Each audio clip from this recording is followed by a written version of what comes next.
ça s'est fait. Mais déjà, merci d'être là, vraiment, parce que c'est un sujet qui n'est pas très facile. Je vais commencer par me présenter, même si je pense que j'ai discuté avec à peu près tout le monde. Très rapidement, donc moi je m'appelle Laurence Brun, ma formation de base c'est assistante sociale. Et j'ai travaillé pour l'APAVI, c'est l'association pyrénéenne d'aide aux victimes, aux côtés des gendarmes. Et c'est dans ce cadre-là que professionnellement, j'ai rencontré le deuil pour les premières fois. C'est-à-dire qu'en fait, je suis arrivée sur des situations où les gendarmes venaient d'annoncer un drame. Alors les gendarmes, ils interviennent en cas... Vous m'entendez bien, ça va ? Ils interviennent en cas d'accident mortel de la route ou du travail, en cas de suicide et en cas d'homicide. Donc c'est toujours un deuil inattendu. C'est que la personne est partie le matin, elle aurait dû rentrer le soir, elle ne rentrera pas. Et en plus, souvent teinté de violence. Donc ça vient surrajouter encore. Et donc moi, j'arrivais à peu près dans l'heure qui suivait pour prendre en charge, c'est un gros mot, les familles, en tous les cas, pour essayer de commencer à leur proposer des pistes d'aide et d'accompagnement. C'était vraiment ça mon métier. Et je me suis rendu compte qu'à part mes propres expériences, je ne savais pas grand-chose sur le deuil. Et que juste mes propres expériences, ça n'allait pas suffire du tout. C'était il y a plus de 10 ans. Et à l'époque, j'ai cherché une formation. La seule que j'ai trouvée, c'était un diplôme universitaire sur le deuil et le travail de deuil à Paris. Il y en a deux. Il y en a un à Paris, un à Amiens. C'est une année d'études. Alors, on n'est pas toute la journée, toute la semaine à la fac. On est à la fac une semaine par mois. Et entre deux, on fait du travail personnel pour écrire un mémoire sur le sujet. Voilà. Ça m'a permis de prendre du recul et de me dire que c'était vraiment ça que j'avais envie de faire. Moi, ça m'avait fait tellement manquer de ne pas pouvoir orienter les gens vers des professionnels spécialisés dans le deuil que j'ai vraiment eu envie de faire ça. Donc ça fait 10 ans que je fais ce métier et qu'en plus depuis à peu près la fin autour du Covid 2020, j'ai commencé à créer des formations par petits modules pour ceux qui veulent se former, qui n'ont pas forcément envie ou la possibilité d'ailleurs d'aller passer un an à Paris. Donc voilà, j'ai ces deux casquettes-là aujourd'hui. Alors je parle du deuil, je vais vous définir le deuil tel que je le comprends, tel que je le conçois. Le deuil, c'est quand on apprend la mort d'un être vivant avec qui on était en relation. C'est une définition très courte, très synthétique, mais ce qui est important là-dedans, c'est le mot mort et le mot lien. C'est vraiment ces deux choses-là qui vont déclencher le processus de deuil. Le processus de deuil, c'est un truc qu'on n'a aucun contrôle dessus. C'est exactement comme quand vous vous blessez. Avant que vous ayez eu le temps de dire ouf, même avant de sentir la douleur, vos petites cellules, elles se mettent à travailler, à vous cicatriser. Et bien le processus de deuil, c'est pareil. Au moment où on apprend, boum, ça se met en route. On va pouvoir travailler son deuil comme on peut travailler sa blessure, mais même si on ne travaille pas son deuil, il va se faire tant bien que mal. On verra bien. Mais voilà, ça se fait de toute façon. Pourquoi je distingue ça des autres pertes, transitions de vie, etc. Parfois on appelle deuil la perte d'un logement, la perte d'un travail. Alors moi je suis très carrée là-dessus parce qu'il y a un processus psychologique unique avec la mort d'un être vivant, c'est qu'il n'y a plus jamais je pourrais le prendre dans mes bras. Plus jamais je sentirai son odeur.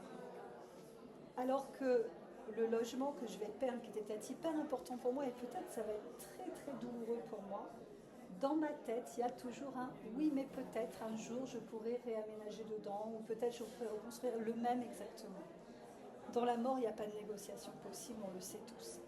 Et ça, psychologiquement, ça fait vraiment une différence. Donc c'est pour ça que moi je ne parle de deuil que dans le cadre de la mort d'un être vivant. Par contre, qu'on perde un être humain ou un animal, tout est en question de lien, c'est la même histoire.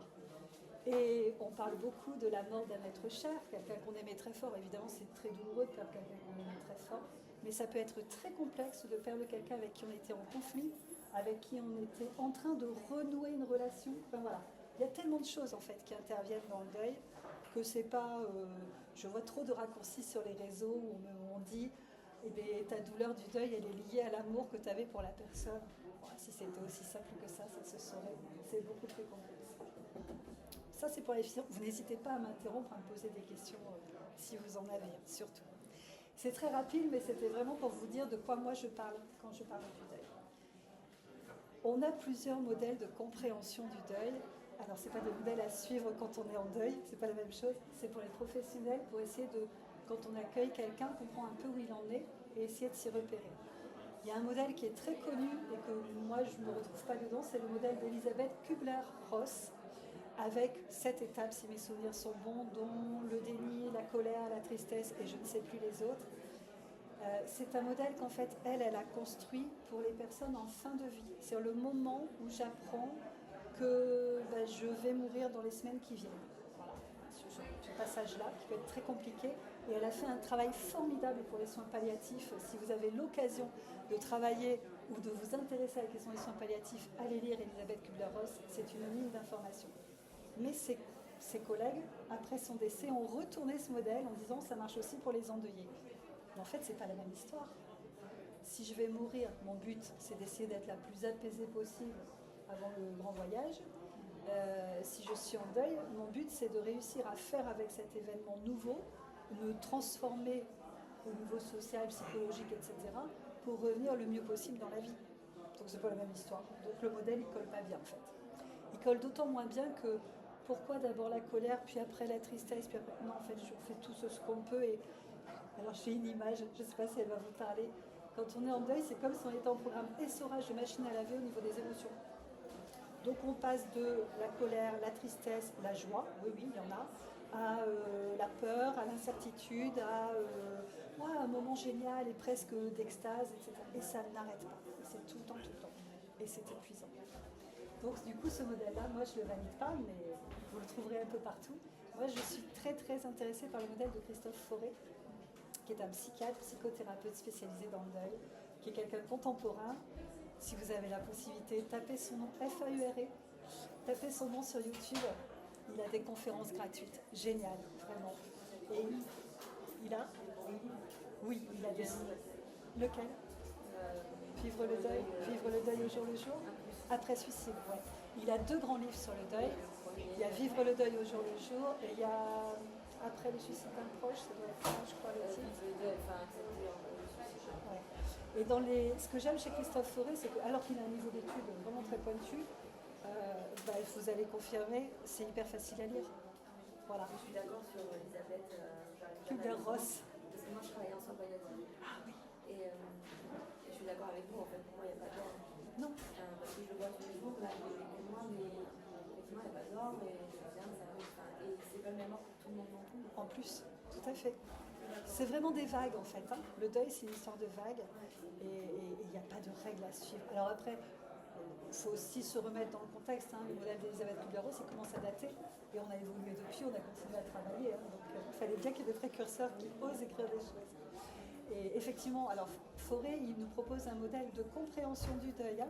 Pas de vivre son deuil, hein, de compréhension du deuil, on est bien d'accord, en 4 étapes. Alors tout le monde est d'accord sur la première étape. La première étape, c'est l'annonce ou la découverte, dans le cas d'un suicide ou d'un accident, ça peut être qu'on peut vivre presque le moment de la mort ou découvrir la personne. C'est ce moment où dans notre cerveau, il y a cette annonce, telle personne est morte. Et là, le processus de deuil s'enclenche. Mais il y a une première partie qui est du déni. C'est pas une critique, le déni. C'est pas quelque chose qu'il faudrait pas faire. C'est une réaction de sauvegarde de notre cerveau. Alors, je vais vous expliquer ça de manière très rapide. On a tous décidé aujourd'hui de se retrouver ici. Ça veut dire qu'on s'est tous projetés vivants aujourd'hui. Je ne sais pas vous, moi j'ai des projets pour les jours et les semaines et voire les mois qui viennent. Ça veut dire que je me projette vivante.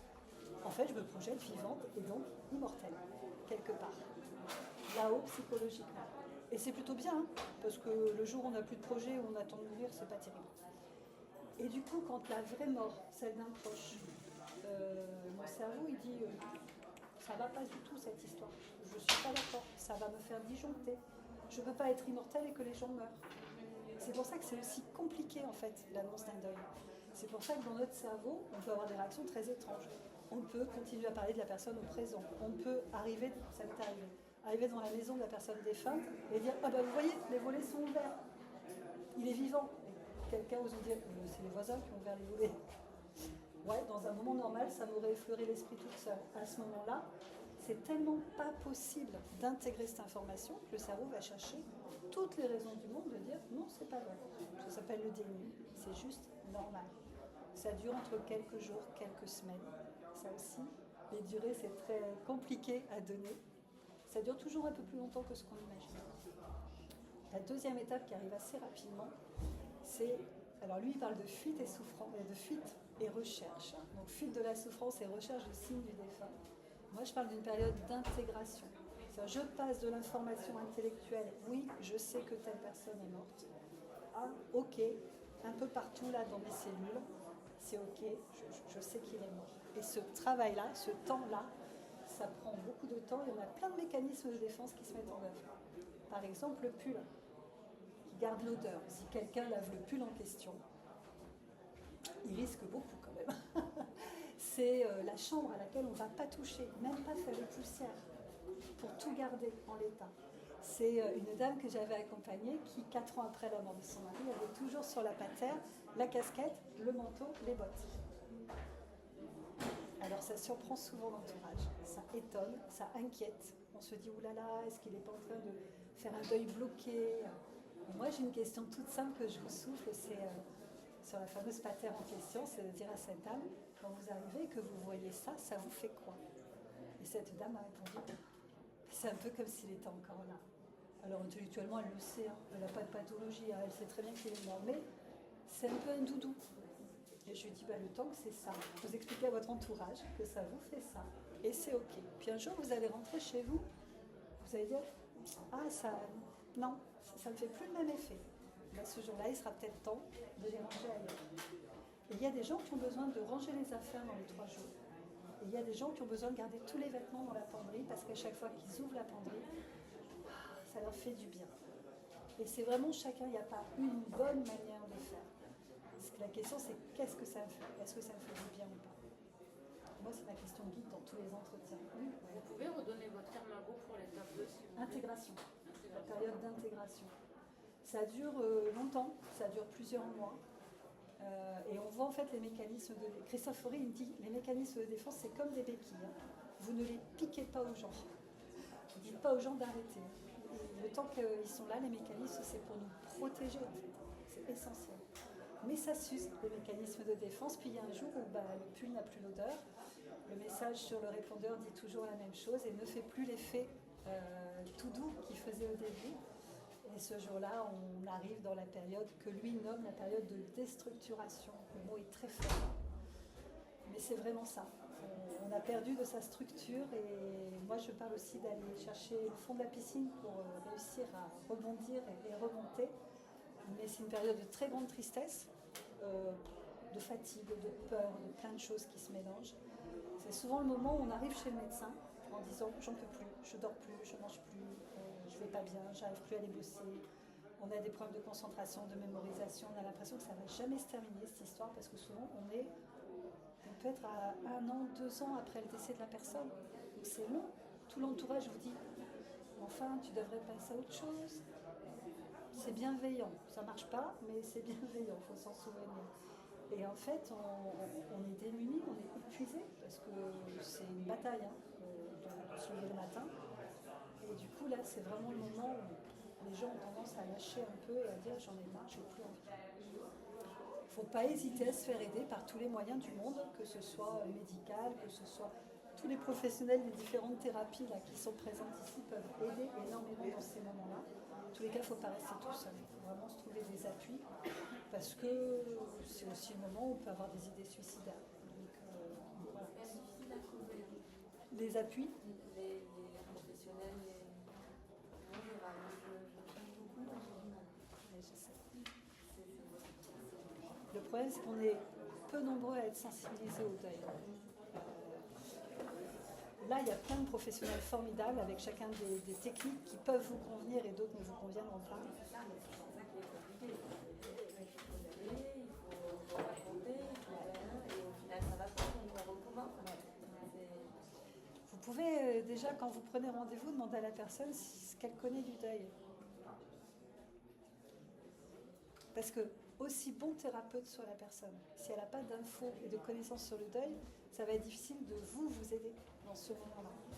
Donc ça peut vous éviter quelques séances, alors non seulement improductives, mais surtout qui vous épuisent et qui vous disent j'ai plus envie d'y aller.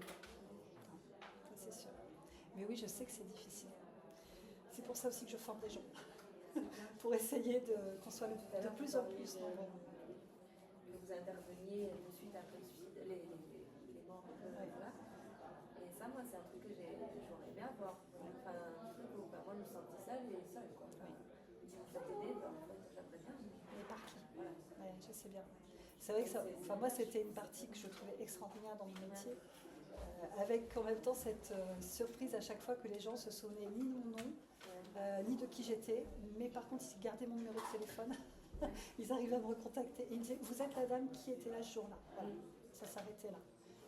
Et c'est systématique après les gendarmes? Non, c'est ce que je dis. bah Moi, non, c'est que- pas systématique. En fait, moi j'avais ce poste-là en gendarmerie. Je ne sais pas si aujourd'hui il y a encore quelqu'un sur le secteur, mais à l'époque, moi je travaillais sur le Béarn, mais dans le 65, il n'y avait personne par exemple. En fait, c'est des associations qui ont très peu de moyens. Les postes, moi pour vous dire, j'étais sur tout le Béarn, je travaillais avec 400 gendarmes, j'avais 3 jours par semaine de boulot. Donc vous dire que j'étais plus que débordée. Parce que je faisais pas que ça, hein. Je faisais aussi les violences conjugales, les violences sur enfants, enfin tout, hein, tout ce qui concerne les gendarmes. Hein. Donc, on n'a pas de moyens, enfin, on ne met pas de moyens là-dedans. En fait. C'est pour ça aussi que j'ai décidé de partir en libéral, en disant, certes, je n'interviens plus à ce moment-là, j'en ai pas le moyen, mais au moins les gens qui veulent peuvent me trouver d'une manière ou d'une autre. Et ce serait chouette, ouais, qu'on y arrive. Après, c'est aussi mon idée de dire, j'essaye de mettre le deuil un peu en avant pour dire c'est important, il faut qu'on lui donne sa place, sa juste place, hein, mais il faut qu'on lui donne sa place. Et puis après, il y a la restructuration, la quatrième étape, état, moment, on ne sait pas trop, bref, restructuration. On parle de restructuration parce qu'en fait, un deuil, on peut aussi comparer ça à une transformation profonde. Alors, il y a plein de types de deuils différents. On vit des deuils très violents qui nous transforment fondamentalement. Puis on vit, heureusement, des deuils beaucoup plus doux. Moi, j'en parle souvent, j'ai perdu mon tonton que j'adorais. C'était vraiment quelqu'un que j'aimais très très fort. Mais on s'était tout dit, je savais qu'il allait mourir. Et même s'il me manque, ça n'a pas du tout été un effondrement pour moi, en fait. Parce qu'on avait fait le chemin ensemble. J'ai eu d'autres décès dans ma vie où ça a été beaucoup, beaucoup plus compliqué. Et c'est toujours multifactoriel. Hein. C'est toujours plein de raisons qui font que c'est plus compliqué. Donc on ne sait pas à l'avance. On est souvent d'ailleurs un peu surpris. Est-ce que c'est lié à la soudaineté de l'acte? Ça vient rajouter. Voilà. De la mort, bien sûr. Ça vient On rajouter. sait qu'il y a une maladie, on sait qu'on a une échéance à plus ou moins long terme. Effectivement, on peut se préparer, on a déjà les mois de préparation. Oui. Mais dans le cas, je pense à j'ai compris, d'un suicide, quelque chose qu'on n'a pas du tout, un accident de voiture. Oui. Effectivement, vous dites au revoir ma chérie, on vous apprend qu'il y a eu un accident. Effectivement, on a le côté qui est tellement soudain que vous-même, enfin, soi-même, on prend le mur. Oui, il y a comme une dissociation quelque part. Mais en fait, on C'est s'y attend pas, véritablement on une dit- dissociation. Voilà. Quand on est prêt, on sait que, vous parliez à juste titre voilà, de la préparation, de dire on laisse le temps, on laisse la préparation, on peut analyser, donc on est déjà dans le cheminement que la personne va disparaître. Donc le cerveau a déjà fait de manière plus douce le travail. Quand effectivement c'est soudain, Alors, on a toutes les projections s'arrêtent de temps. c'est ça. En fait, Avant, les projections se sont déjà arrêtées, on a déjà fait le travail de la projection. la plupart du temps, pas toujours. C'est-à-dire qu'il y a des gens qui, bien qu'étant dans le chemin de la maladie, vont dans leur rôle d'aidant, d'accompagnant, être dans un déni. Moi, j'ai des gens qui ont été aussi choqués que sur une mort brutale pour quelqu'un qui pourtant était en soins palliatifs depuis déjà 10 jours et on avait arrêté les traitements. Et moi, quand ils me racontent, je le sais bien là comment ça va se terminer. Sauf qu'eux ne pouvaient pas l'entendre. Même dans le contexte maladie, on a des gens qui ont ce côté inattendu. Mais effectivement, le côté surprenant de la mort est un facteur aggravant qui vient compliquer l'âge du défunt, les circonstances de la mort, et puis la manière dont on l'apprend aussi. Et puis évidemment, Et puis évidemment, moi, comment je vais quand ça m'arrive dans ma vie aussi. C'est tout un panel, C'est pour ça que je parle de multifactoriel. Hein. C'est vraiment plein d'éléments qui viennent se mêler entre eux et qui vont faire que ça va être plus doux. Il y a vraiment des deuils doux, hein, et c'est ok. Hein, et ça ne veut pas dire qu'on n'aimait pas la personne. Et des deuils qui sont... moi, je dis qu'il y a des deuils, c'est comme une bombe qui explose au milieu du salon. Hein. Ça fait à peu près le même effet. Donc effectivement, ça va être très différent.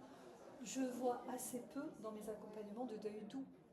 En fait. Alors le deuil doux, je vais le voir, c'est des gens qui sont plutôt dans la période de restructuration, qui vont venir me voir parce qu'ils trouvent qu'ils vont un peu trop bien c'est tout mignon, moi j'adore. Et qui me disent, en fait c'est bizarre, je vais plutôt bien et je ne sais pas si du coup je suis normale ou si je suis en train de peut-être préparer un rebond du deuil. On lit ça sur les réseaux, sur internet. On fait un état des lieux ensemble et puis je leur explique qu'en fait les deuils doux ça existe et que c'est ok, hein, c'est très bien. Mais c'est vrai que moi je vois beaucoup plus de gens qui vivent des deuils qui sont très compliqués. Attention, je suis désolé. En tant que thérapeute, est-ce qu'on peut faire revivre ça, toutes les questions en fonction pour se donner à soi une idée de la façon dont c'est passé? Est-ce qu'il faut refaire passer la personne par exemple, voilà, comment est-ce que vous l'avez appris, dans quelles circonstances, comment vous étiez, ce dont vous parlez? Oui, absolument. Alors, je n'avais pas prévu, mais c'est hyper intéressant que je vous le propose. Christophe Fauré nous propose un guide d'entretien. C'est bien, c'est une structure pratique quand on est thérapeute. La première question que je pose toujours aux gens, c'est, alors moi je suis très cash dans les mots que j'utilise, c'est pour qui venez-vous me voir, qui est mort? Envolé, parti, disparu, mort. On pose. Moi je pose ce mot-là, alors pas pour brutaliser les gens dans mon discours du tout, hein, mais pour leur dire, vous pouvez tout me dire, moi c'est ok. Et peut-être rompre aussi avec le déni en fait, le fait que la personne elle arrive à exprimer clairement. Non, alors c'est plus pour leur dire que moi je peux tout entendre. Si après la personne en face de moi utilise, j'entends beaucoup le mot envolé, je vais me caler à ce mot-là après. Parce que moi je ne suis pas là pour faire violence aux gens, je suis là pour les accompagner. Mais je le pose une fois, ce mot-là, comme ça voilà, c'est clair, c'est bien de ça dont on parle ici. Ça c'est la première question. Et quand je dis qui, c'est pas que sur le papier, c'est aussi le lien, les dernières fois qu'on s'est vus, à quel rythme on se voyait, est-ce qu'on vivait ensemble, pas ensemble, ça change aussi beaucoup de choses. Généralement, la personne, j'imagine, va déballer. Puis... Ah oui, et puis elle aime, parce que moi je questionne mais avec... c'est une façon aussi de le faire vivre. Ah mais complètement, complètement. La deuxième question, c'est qu'est-ce qui s'est passé? Voilà. Alors, je ne suis pas là pour faire revivre les émotions du moment. Hein. C'est ça. C'est pas la même chose. Savoir, Mais elles vont ressurgir obligatoirement quelque part. Donc elles ressurgissent, on les accueille, mais je ne vais pas aller chercher à faire revivre de force des émotions. J'ai des gens qui me le racontent de manière très dissociée, comme s'ils me racontaient l'histoire de quelqu'un d'autre. On fait avec, c'est pas un problème. Et puis il y a un moment où l'émotion, elle va venir reprendre sa place. En fait, c'est l'histoire des mécanismes de défense. Si la personne est dissociée, c'est son mécanisme de défense. Moi, je laisse venir doucement. On reste factuel, on reste sur... pour avoir tous les éléments et on peut travailler derrière sur le... Et la dernière partie qui est très importante, c'est comment allez-vous aujourd'hui et sur tous les versants. Alors, psychologique, émotionnel, on y pense tous. Physique, parce que le deuil a un impact physique médical. Quand on est en deuil, on a moins de défense immunitaire. Et c'est pas psychologique qu'on chope tout ce qui traîne. Non, non, on a juste moins de défense immunitaire. Il y a eu des prises de fait pour ça, des vérifications. On a des pathologies qui se réveillent ou qui s'éveillent, particulièrement cardiaques, articulaires et dermatologiques. Donc, typiquement, moi je fais de l'eczéma. À chacun de mes deuils, quasiment, j'ai fait une magnifique flambée d'eczéma, alors je n'en fais plus du tout entre deux. Maintenant, je sais que c'est normal. À l'époque, je ne savais pas. Maintenant, je sais que c'est normal. Mais c'est important de prévenir, parce que bon, dermatologique, c'est embêtant, mais c'est pas très grave. Cardiaque, c'est plus embêtant. Et moi, je préviens les gens. Je fais un état de leurs antécédents médicaux. Et je leur demande d'aller en parler à leur médecin. Parce que ne faut pas passer à côté, quand même. C'est embêtant. Toutes les maladies, en général, oui. Ça m'a déréglé carrément aussi, la thyroïde. Ah bah oui aussi. Elle en fait partie. Ouais, effectivement. Du coup, ça permet, une fois qu'on a fait tout l'état des lieux, de fixer un objectif. Pour moi, dans ma pratique, souvent j'en parlais, je fixe l'objectif, voilà.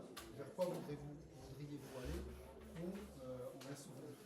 Alors moi, je ne fixe jamais d'objectif. Ouais, moi, ce que je propose, c'est un espace, une bulle, où on va pouvoir venir prendre soin de son deuil, prendre soin de son défunt, me parler autant qu'on veut de lui, d'elle, politiquement correct ou politiquement incorrect aussi, avec grand plaisir, j'aime beaucoup. Étonnamment, on rit beaucoup dans mon bureau, vraiment. On rit beaucoup parce qu'on se rappelle les bons souvenirs, on se rappelle... et puis au bout d'un moment, quand même, on va rechercher les défauts du défunt. Oui, parce que vous avez certainement remarqué, quand quelqu'un meurt, il n'a plus de défauts. Pouf, il devient parfait. Sauf qu'en vrai, on a tous quelques défauts. Et donc de revenir un jour aux défauts, c'est aussi revenir à la personne entière et accepter le vrai lien qu'on avait avec la personne. Donc moi, j'ai vraiment tricoté tout ça et je m'y intéresse réellement. C'est-à-dire que j'ai une dame qui m'a raconté, je crois, à peu près 10 fois la même petite scène. Puis la 10e fois, elle m'a dit, ça fait 10 fois que je vous le raconte, vous êtes toujours aussi intéressée. Et je lui dis oui, parce qu'en fait, moi, à chaque fois, je vois des petites différences, des émotions différentes qui surgissent. Et moi, c'est ça qui m'intéresse, c'est de voir cette évolution-là. Parfois, je fixe des petits contrats. Genre, ce serait bien que tous les jours, vous sortiez, vous fassiez le tour du pâté de maison à pied pour remettre le corps en action. Tout simple. Ça peut faire Basique. partie des objectifs. C'est ça. Voilà. Alors après, je suis très soft, c'est-à-dire que moi, je donne et je ne redemande jamais après.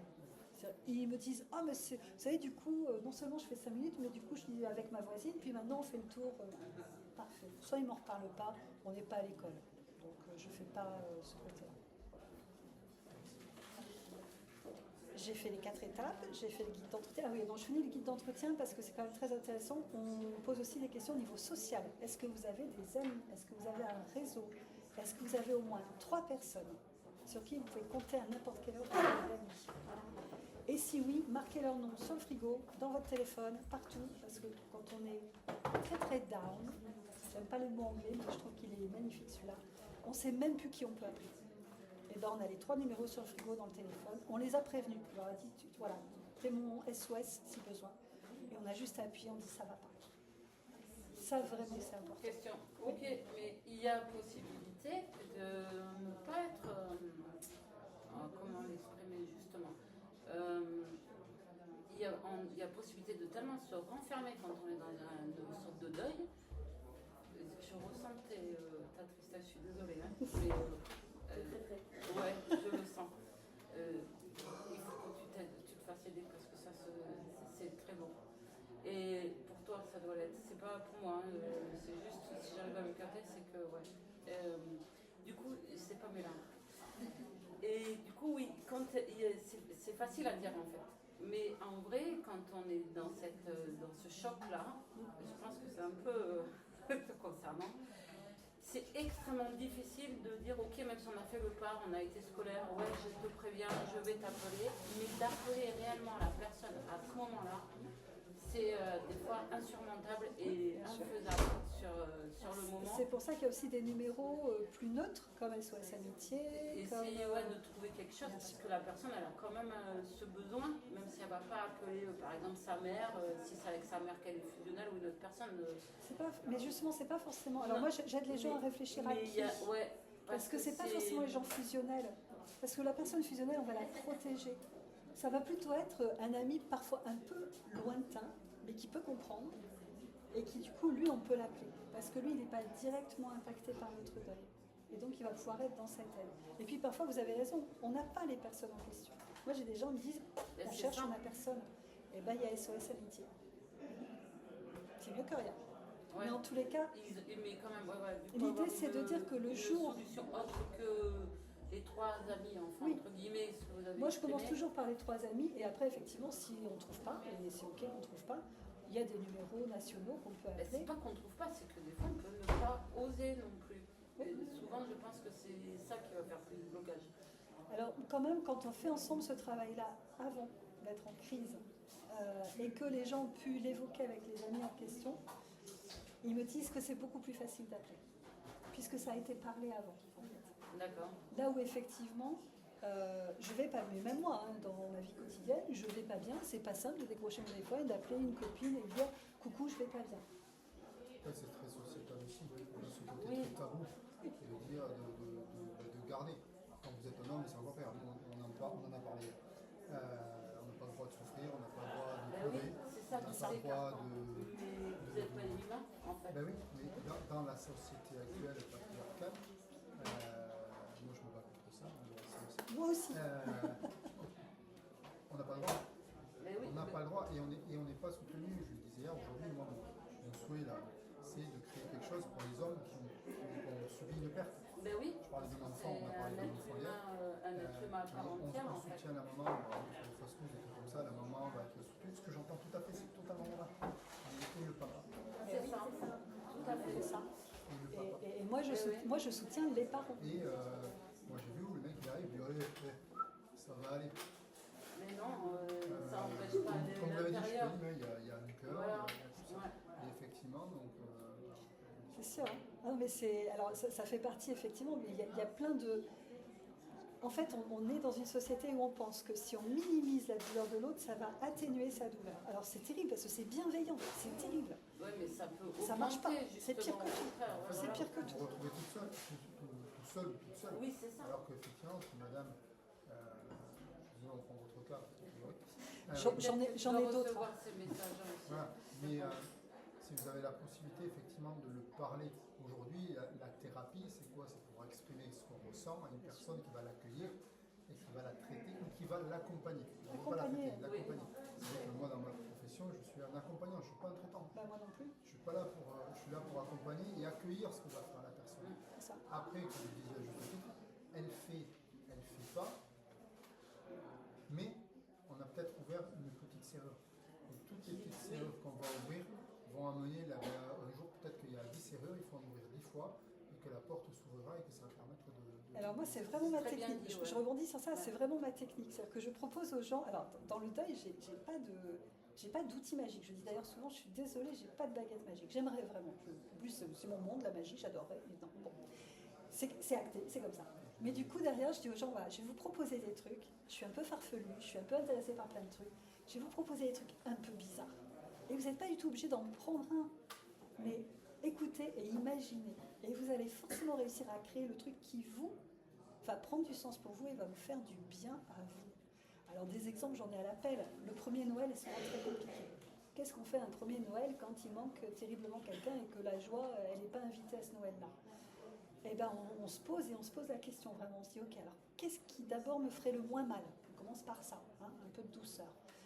Dans les exemples que j'ai eus, j'ai une famille où après le décès du papa, alors une famille avec de très jeunes enfants, le papa décède par suicide, donc ça vient rajouter aussi, le suicide est quelque chose qui vient encore rajouter. Quelques jours avant Noël, le Noël suivant, la maman me dit, moi je peux pas en fait, je peux même pas envisager Noël, on va passer du 23 au 28 décembre tranquille. Ben, je lui dis oui mais c'est pas possible en fait. Donc voilà, donc il va falloir trouver un truc. Quel truc, j'en sais rien. Et on réfléchit ensemble. Et on creuse. Et on cherche qu'est-ce qu'elle aime, qu'est-ce qui lui fait du bien. Elle a quelques moyens financiers. Et elle, ce qui lui fait du bien, c'est le soleil. Et jamais ils ont pu partir au soleil à Noël parce que famille, Noël, machin. Elle me dit, oh, je pourrais oser ça. Et je lui prenais le temps, réfléchissez-vous. Moi, Noël, je l'adore en octobre avec les gens. Parce qu'il faut au moins ce temps-là pour construire leur truc à eux. Elle est donc partie dans un club med avec sa belle-mère. J'ai adoré. Ces deux filles qu'elle a mises au club.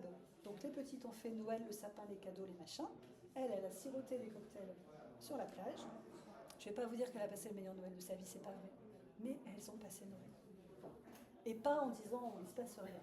J'ai une autre famille où l'un des membres est décédé le 24 décembre au soir à l'apéro. C'est vraiment pas cool du tout. Des choses qui viennent vraiment rajouter. Voilà. Pareil, ils me disent Noël prochain. Je dis oui, là. Bon. Et bien, comment vous faisiez Noël jusque-là? Eh bien, on passait les uns chez les autres, voilà, sur une famille locale, bon, très bien. Eh bien, qu'est-ce que vous pourriez imaginer de complètement différent? Parce qu'en plus, bien sûr, l'année suivante, c'était chez la personne qui est décédée, c'est pas drôle. Je dis, qu'est-ce que vous pourriez imaginer d'autre, de carrément différent? En fait, j'aurais dit, mais parlez-en. Posez-vous autour d'une table, là, et dites-vous, qu'est-ce qu'on peut faire? Vous posez tous les désidératas de tout le monde, vous secouez bien la boîte, puis vous essayez de trouver un truc qui correspond à tout le monde. Ils ont loué un chalet tout en haut de la montagne. En plus, ils ont eu de la neige. Ils ont passé 3 jours tous ensemble. Et en fait, ils se sont autorisés à sortir, à aller dans leur coin, et en même temps avoir quand même un Noël. Il y avait des enfants, donc avoir un vrai Noël pour les enfants. Mais c'est génial. Et en fait, c'est ça. Moi, je n'ai pas la solution. Mais j'ouvre des pistes. Et à chacun de trouver. Pareil pour les hommages, les rituels. Moi, des rituels, j'en ai à l'appel. Je vous ai parlé...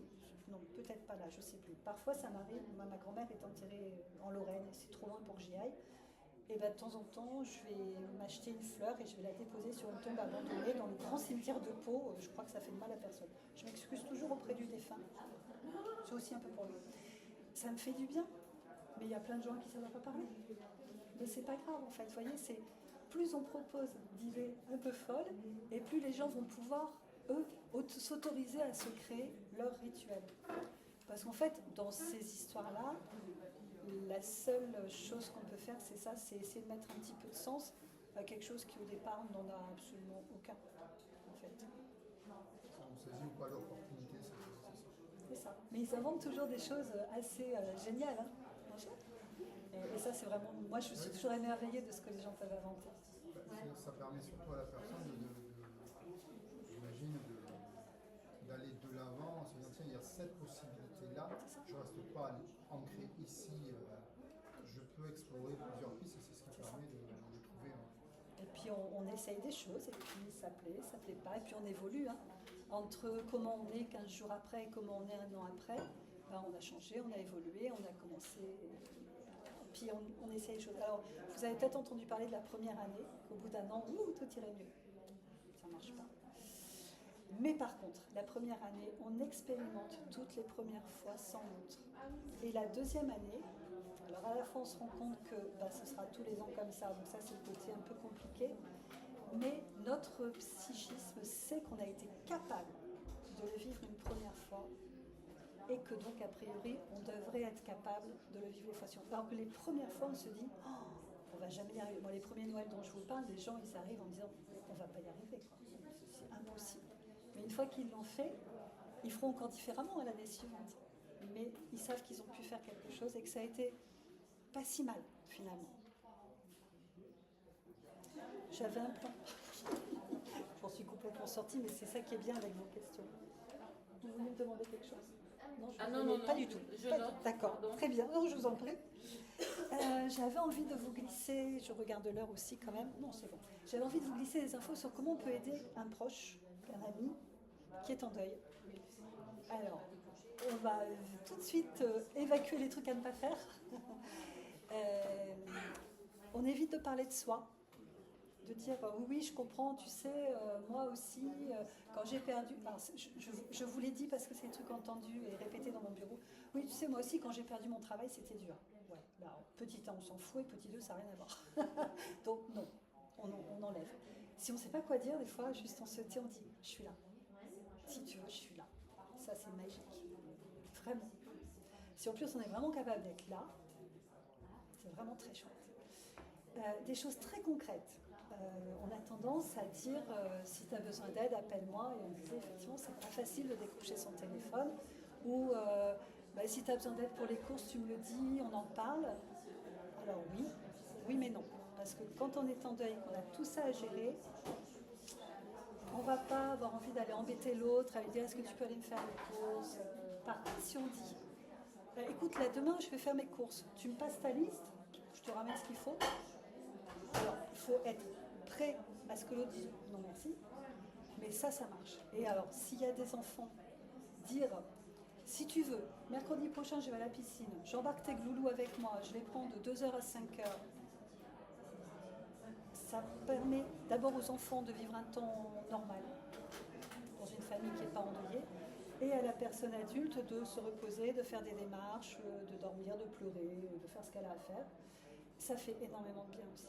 Mais à chaque fois, on est dans la proposition. Et on n'est jamais dans le « tu devrais faire comme ça ». C'est la différence entre l'action et l'inaction. Si tu as besoin, je suis là. On sait que ça ne marchera jamais. C'est ça. Par contre, effectivement, la deuxième proposition permet... Des choses très concrètes. Et ça marche pour les gens. Enfin, j'ai un ami qui a un cancer et j'ai expérimenté ces phrases-là au départ parce que c'est ce qu'on fait. Et en effet, ça ne marche jamais. Personne ne sait là pour exprimer, donc dire ça ne marche pas. Mais par contre, de la confronter tête à tête, je par là et je t'embarque ici ou ça, on a plus souvent des oui. Ouais. Bien sûr. Parce que, en fait, je vous dis tout à l'heure, je parlais, mais en fait, on se sent très seul. Oui. Parce qu'au début, on a beaucoup de réconfort. Et je parle pour mon amie. Et vous voyez ce qu'elle m'a fait au début, dans les premières semaines. J'ai 2 enfants en bas âge. Et avec une autre amie, elle m'a ramené une poche entière remplie de purée pour mon bébé. Bah oui. Alors que quand elles me disent je suis là, oui, je le sais. Oui. Je ne vais pas forcément les appeler parce qu'en fait, au bout d'un moment, on se sent seul, même si on sait qu'elles sont là. Mais on n'appelle quand même pas parce qu'en fait, on se dit c'est bon, ça fait 10 fois que je raconte la même chose. Au bout d'un moment, les gens, j'ai l'impression qu'ils comprennent plus. Mais en fait, c'est un deuil. Enfin, moi, le mien, en tout cas, quand je suis du coup, c'est encore plus difficile pour moi. Mais du coup, on a l'impression de se dire les gens ils vont plus comprendre au bout d'un mois parce que ça fait tant de temps, parce que. Ça, c'est assez à vous, c'est votre culpabilité qui prend qui va prendre le pas. Dire je ne vais pas embêter c'est ma pote, elle a déjà été là pour moi. Et c'est une affaire de culpabilité, c'est soit avec Oui, mais en fait, mais il c'est- faut te mais c'est dire pas- un truc, mais- chacun est acteur de sa vie. Donc si tu as un ami ou tes amis sont présents, c'est parce qu'ils choisissent d'être présents. C'est pas... Oui, mais c'est pas seulement ça. C'est aussi le fait qu'au bout d'un moment, l'ami, aussi génial soit-il, ne sait plus quoi dire. Et que cette impuissance-là, vous la ressentez même si elle n'est pas parlée. Et c'est ça, en fait, qui effectivement crée de l'isolement bien involontaire. Parce que quand on est l'ami, on a tellement envie d'être là. Mais oui, tout ce qui est concret, ça marche. Par contre, vraiment. Moi, je me souviens, j'ai accompagné un couple qui a perdu un tout petit deuil périnatal vraiment autour de la naissance. Et ils m'ont dit que, je crois que c'est au bout de 2 mois, ils ont réalisé que pendant 2 mois, ils n'étaient pas sortis de chez eux une seule fois faire les courses, qu'ils n'avaient pas fait un seul repas, que tous les jours, quand ils ouvraient la porte, il y avait un plat. Ils ne savaient même pas de qui. Il y avait un plat tous les jours. Ils m'ont dit, en fait, après qu'on s'est dit, waouh, mais c'était tellement dingue et génial. C'était tout ce dont ils avaient besoin. Ils n'avaient pas besoin qu'on leur parle. Ils étaient à 2, ils étaient recroquevillés tous les deux, ils avaient besoin de cette bulle. Mais effectivement, ils n'étaient pas en état d'aller faire les courses, de faire à manger, de faire le ménage. Lucie, elle m'avait dit, à chaque fois que je devais aller chez le médecin et qu'on partait, on revenait, l'appart était propre. C'était magique. Et en fait, c'est des choses comme ça qui vont vraiment être très soutenantes. En fait, on voudrait dire des mots qui soulagent, mais il n'y en a pas trop des mots qui soulagent. Puis parfois, c'est juste un câlin aussi. Et puis parfois, c'est aussi dire, t'as pas envie qu'on aille boire un café, là il fait beau, tu viens. Et puis on répond oui, on répond non, c'est pas grave. Et on reproposera 10 fois, 20 fois, c'est peut-être la 30e fois que la personne dira allez ouais ok, aujourd'hui on va boire un café. C'est vraiment, et on ne se rend pas compte quand on est aux côtés de la personne que c'est une bonne idée de reproposer plein de fois. Moi je dis aussi souvent, n'hésitez pas à inviter à une soirée, alors pas au début, on prend le temps, mais au bout d'un certain temps de dire écoute, il y a une soirée, on est une dizaine d'amis que tu connais et c'est dur de revenir dans la vie sociale après ça. Mais de dire, par contre, t'es libre, on sait, à tout moment, si tu as besoin de partir, tu n'as même pas besoin de dire au revoir, tu t'en vas. Si à un moment donné, tu as juste besoin de t'isoler, il y a telle pièce qui t'est réservée, tu peux aller t'isoler. Si à un moment donné, tu as besoin de moi, tu me fais signe, il y a un mot de code entre nous, en plus, ça apporte un côté presque complicité qui est chouette, et tu viens avec moi, et en fait, et au début, la personne elle va dire non, et puis peut-être elle va dire oui, ok, et puis 2 minutes avant, elle va appeler, elle va dire non, finalement, je viens pas. C'est ok, c'est pas grave, on réessayera. Parce qu'en fait, c'est vraiment une histoire d'essayer, essayer, essayer jusqu'au jour où on peut. Il faut le faire en sécurité. Avec les groupes d'adultes que j'avais, non pas que d'adultes, j'accompagnais des groupes d'adultes et d'enfants à un moment donné. Ça, aujourd'hui, j'ai plus les moyens financiers de le faire, mais à un moment donné, j'avais des subventions pour ça. Et je leur avais proposé qu'une fois par an, on fasse une soirée festive dans un bar musical de Pau. Au type les sardines, hein, pour ceux qui connaissent. Hein. Vous voyez bien le truc, hein. Le truc bien festif. Hein. On picole, on mangeait tapas, on a de la musique à fond. Et vraiment, l'idée était sortie comme ça, en disant, ça vous dirait. Et ils m'ont dit, ah ouais, entre nous, on pourrait se l'autoriser. Déjà parce qu'on ne se sentirait pas coupable. Ouais, parce que c'est aussi ça. Je suis en deuil, j'ai perdu quelqu'un d'important. Je peux aller au sardines, passer la soirée à lécher. Compliqué. Donc là, on est entre nous, je ne me sentirai pas coupable, pas jugée. Et puis si ça ne va pas, ben, on est là, on est ensemble. Et en fait, on a fait ça tous les ans, pendant plusieurs années. Et c'était des moments extraordinaires, tout doux, et même des gens qui avaient perdu leurs proches depuis peu de temps venaient. Alors eux, souvent, ils ne restaient pas longtemps. Puis il y a eu des fois où à 11h30, on avait du mal à se quitter quand même. Alors qu'au début, on avait dit 2 heures max. Hein, 7-9, c'est bien. Donc c'est toutes ces propositions-là qui, un jour, vont permettre, et c'est vraiment une histoire aussi de respecter le rythme de la personne et respecter les fameuses vagues. Le fait que oui, un jour, ça va être facile pour te faire ça, et le lendemain, ce sera plus envisageable. Moi, en tant qu'accompagnante, ce que je fais aussi beaucoup, c'est regarder la ligne globale, la ligne moyenne. Quand j'accompagne les gens un certain temps, c'est aussi régulièrement de leur dire, souvenez-vous la première fois où on s'est rencontrés, souvenez-vous comment vous étiez, regardez comment vous êtes aujourd'hui, même si ça vous paraît encore très dur, regardez le chemin parcouru. Parce que les gens parcourent un sacré chemin sans toujours s'en rendre compte.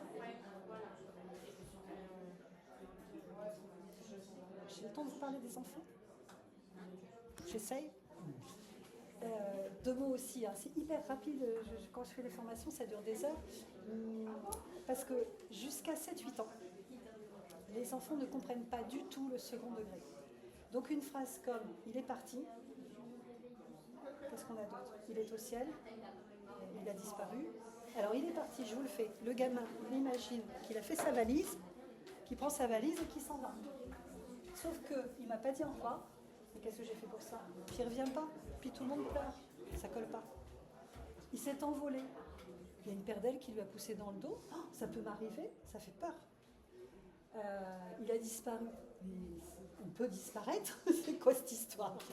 Vraiment aucun second degré. Donc il n'y a pas le choix. Il y a un moment où il faut dire à l'enfant, telle personne est morte. Je sais, c'est affreux.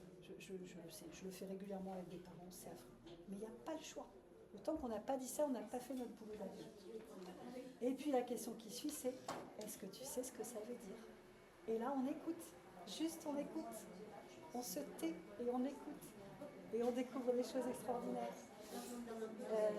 On découvre par exemple qu'une petite fille avait très très peur que son papy est très très malhonnête parce qu'elle était aux obsèques, elle a vu le cimetière, la plaque tombale, et dans sa petite tête de petite fille, papy avait un grand nez, on a expliqué ça, ça allait lui faire très mal. Donc on a pu lui expliquer qu'en fait quand on est mort, on ne ressent plus rien, on n'a plus peur, on n'a plus froid, on n'a plus mal, on n'a plus faim, on n'a plus soif, on n'a pas trop chaud, on n'a pas trop froid, parce que ça fait peur quand même. Sinon, s'ils imaginent que la personne qui est là dans le caveau, elle est comme nous, elle ressent comme nous, ça fait très très très très peur. Si elle sait qu'on ne ressent plus rien, ah, bon, d'accord, ok. Et puis très vite, j'en arrive à... Effectivement, on ne le reverra plus jamais, ça aussi. Le plus jamais est compliqué jusqu'à 7-8 ans. Et ils reviennent au bout de 2-3 mois, 6 mois. Est-ce qu'il a fini d'être mort? Et ils rajoutent souvent, parce que c'est pas très rigolo. Mais non, ça ne finit pas d'être mort. Et on le redit, et on réexplique. Et très simplement, et on ne va pas trop loin dans les explications. Parce qu'un enfant qui pose une question est prêt à entendre la réponse, toujours, mais il n'est pas prêt à entendre tout ce qu'on va développer derrière pour meubler le silence. C'est ça la grande différence. Et régulièrement, c'est de dire, ok, qu'est-ce que tu as compris de ce que je viens de te raconter? Et c'est un boulot génial de faire ça avec les enfants. Et on commence avec des choses très simples. Le jour où le poisson rouge, bêtement, saute de son aquarium et nage sur le dos, au lieu de le remplacer discrètement, on explique à l'enfant. Tu vois, le poisson rouge, il est mort. Tu sais ce que ça veut dire être mort? Parce que quand même, le lien avec le poisson rouge, c'est plus facile à vivre, même pour nous les adultes, que quand il s'agit d'un humain ou d'un chien ou d'un chat. C'est pas le même. Moi, j'avais fait l'explication avec ma petite fille de 2 ans et demi, avec un ver de terre séché par terre. Elle s'arrête et dit « Et qu'est-ce qu'il a ?» Il est mort. T'es sûr il est mort? Ah oui, il est mort. Séché de chez séché. Mais c'est quoi être mort, mamie? Donc j'ai expliqué, il ne bouge plus, il ne sent plus rien, etc. Bon, la bonne blague, c'est que quand on est revenu, le gardien avait balayé l'allée, donc il n'y avait plus de ver de terre séché. Il dit « Et il n'était pas mort, il est pâti. » Cherchons le ver de terre mort. Et nous avons retrouvé le ver de terre quelques pas plus loin, n'est-ce pas? Il fallait lui prouver que non, il était mort, c'était sûr. Mais on commence par ça, en fait. Moi, ce jour-là, j'aurais pu lui dire « Allez, viens, on y va ». On n'aurait pas insisté. Les enfants n'insistent pas. Parce que les enfants, ce qu'ils ressentent... Ah oui, on ne peut pas cacher la mort à un enfant. C'est pas la peine. Parce qu'un enfant, il ressent. Et au moment où on apprend un décès, il y a un chaos émotionnel qui s'installe. On ne peut rien y faire. Et l'enfant, il ressent le chaos.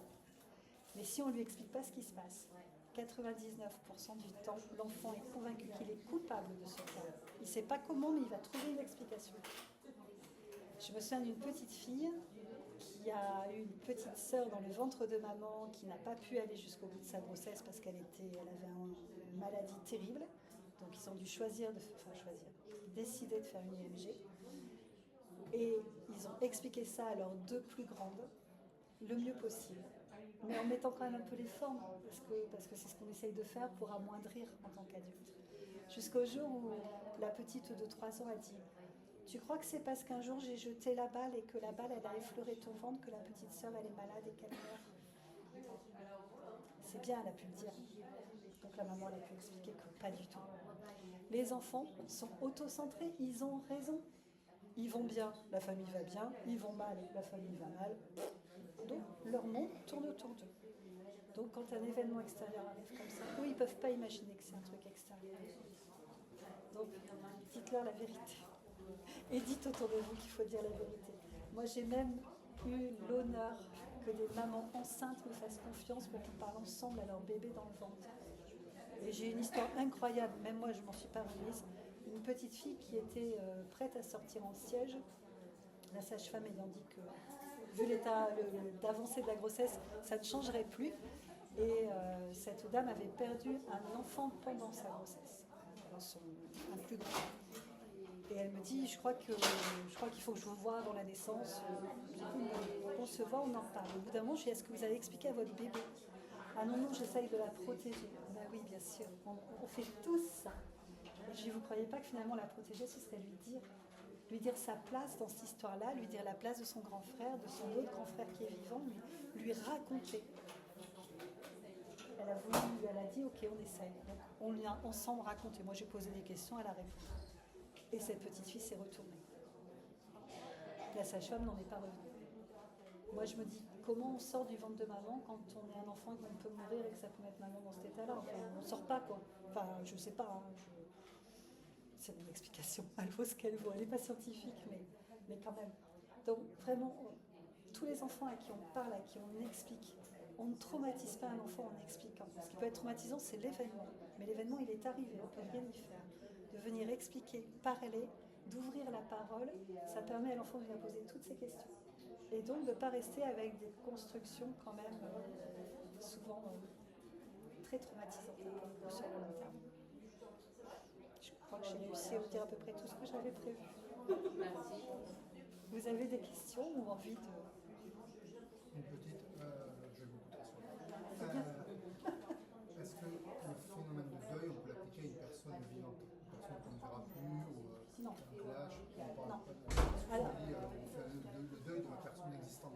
Alors, juste dans un cas, c'est les maladies type Alzheimer, où la personnalité de la personne a totalement disparu. En fait, le deuil, c'est quand il n'y a plus jamais. Moi, il y a des gens avec qui je suis fâchée. Il n'est pas impossible qu'un jour on se recroise. Je ne sais pas ce qu'on en fera. Mais puisque c'est pas impossible, dans mon cerveau, c'est pas la même construction. Ça peut être plus douloureux. Hein. Il y a des séparations plus douloureuses que des deuils. Voilà, Mais c'est ça que je... ouais. Alors en fait, c'est vrai que souvent, dans le langage commun, on parle de deuil pour dire c'est très très douloureux. Sauf qu'en fait, c'est pas un curseur de douleur. C'est un processus psychologique différent.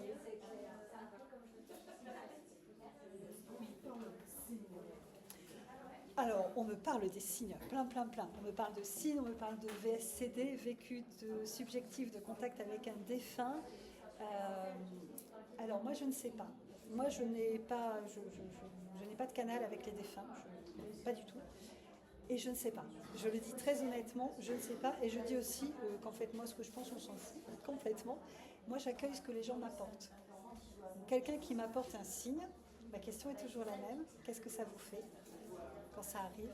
Si ça lui fait du bien, alors j'ai toujours la même phrase qui est alors on garde précieusement. Et puis vous savourez quand ça arrive. Si ça lui fait du mal, parce que ça arrive, là j'ai quelques explications très rationnelles qui permettent d'apaiser les choses. Mais oui, des signes. Mon cartésianisme s'est beaucoup effrité en 10 ans. En fait, être cartésien, ça ne veut pas dire ne pas croire au monde invisible. Hein. Ça veut dire avoir expérimenté que ce soit visible ou invisible. Et du coup, ça nous a apporté une preuve. Et donc, ça existe. Oui, alors mon cartésianisme avant, c'était le fait que ça existe. Aujourd'hui, je dis bien que je ne sais pas. Donc, je ne sais pas si ça existe ou pas, mais en fait, aujourd'hui, c'est plus important pour moi que ce soit vrai. C'est ça la différence. Oui. Moi, c'est là où j'ai changé. Avant, il fallait que ce soit vrai ou faux. Aujourd'hui, on m'apporte les choses, je fais avec ce qu'on m'apporte. Parce que ce qui compte, c'est ce que ça fait à la personne. Oui, vous êtes toujours dans votre rôle d'accompagnante auprès de la personne en deuil. Ou des personnes en deuil. Oui, toujours. Pareil au niveau religieux. J'ai des gens qui arrivent avec une vraie structure religieuse, et c'est OK. J'ai des gens qui arrivent, le deuil leur a fait complètement basculer en disant plus jamais la religion m'a raconté des conneries. C'est OK aussi. Il y en a d'autres qui ne savent pas, qui se posent des questions, qui ne s'étaient jamais posées avant. Moi, je suis là pour accompagner la personne dans ce qu'elle vit. En fonction de ses facteurs, de ses perceptions, de son vécu, enfin, de son apprentissage initial. Complètement. Ouais. Et après, la seule chose, mais ça m'est quasiment jamais arrivé, c'est si à un moment donné, si je l'ai eu une fois, j'ai eu une fois une personne où Alors, je ne suis pas psychiatre, mais je pense qu'on était vraiment dans un cadre de schizophrénie bien et pas du tout traité. Parce qu'elle ne parlait pas qu'avec moi. Et donc, a priori, j'avais quelqu'un sur l'épaule. Ça, moi, je ne maîtrise pas du tout. Et donc, cette personne-là, avec toute la délicatesse possible, j'ai dit que je n'étais pas compétente, ce qui était vrai. Et je l'ai orientée vers quelqu'un d'autre, plus compétent que moi, sur ces thématiques-là, donc un psychiatre. Hein. Oui, mais rien n'empêche de faire un travail avec vous et avec un psychologue ou... Alors là, je voulais quand même qu'il y ait d'abord vu qu'elle n'avait pas de diagnostic, oui, je voulais qu'elle ait ait d'abord une... Mais dans la généralité, quand vous dites qu'il faut des personnes en qui on a confiance, ça peut être très bien des psychologues et en parallèle faire le travail avec eux aussi, en fait. Bien sûr. Ce que je demande dans ces cas-là, c'est que tous les professionnels soient au courant qu'on existe tous et qu'on interagisse ensemble. Oui. Mais Vous ça êtes une arrive. équipe en fait. Complètement. Puis on n'apporte pas tous la même chose. C'est ça, c'est le but d'une équipe. Tout à fait.